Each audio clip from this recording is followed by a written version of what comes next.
Салам урматтуу телекөрчүлөр, улуттук биринчи канал жана ушундай эле бүгүнкү күндө талант шоу программасы Кыргызстаныбыздын 7 дубанынан чогулган эң таланттууларды издеп таап келишип, мынакей бүгүн улуттук филармонияда жарым финал болот. Ал эми ошол талант шоунун катышуучулардын бири сиздердин назарыңыздарда Таластан келген Таластын Татына кызы Таңсулуу. Таңсулуу, маанай кандай?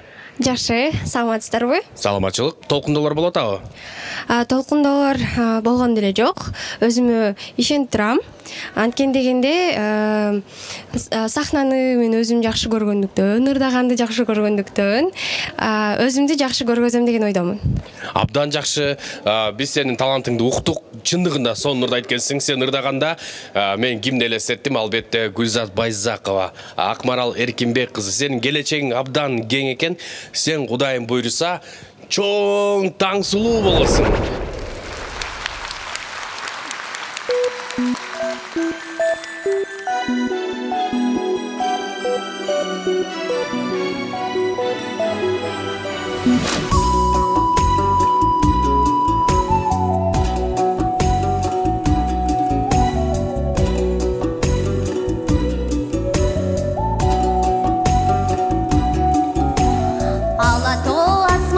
Қарап турат, еңелдің өнөрүнөн алып кубат. Токтогул Курмангазы аталардын жолунда жүрсөк экен өнөр улап.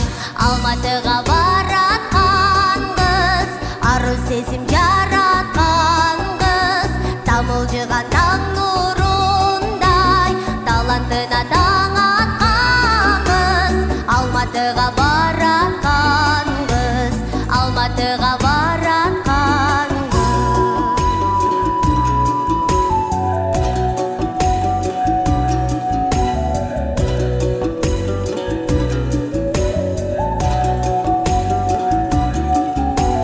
билүүгө билбегенди дагы терең, кылымдар мурас кылган комуз менен. Токтогул Курмангазы аталардын жолунда жүрсөк экен өнөр улап. Алматыга бараткан кыз, ару сезим жараткан кыз, тамылжыган таң нурундай, талантына таң аткан кыз. Алматыга бараткан кыз, Алматыга бараткан кыз.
Абдан жакшы өттү. Толкунданган эле жокмун. Жюрилер карап күлүп коюшту. Барыңыздарга чоң рахмат. Катышуучуларга ийгилик.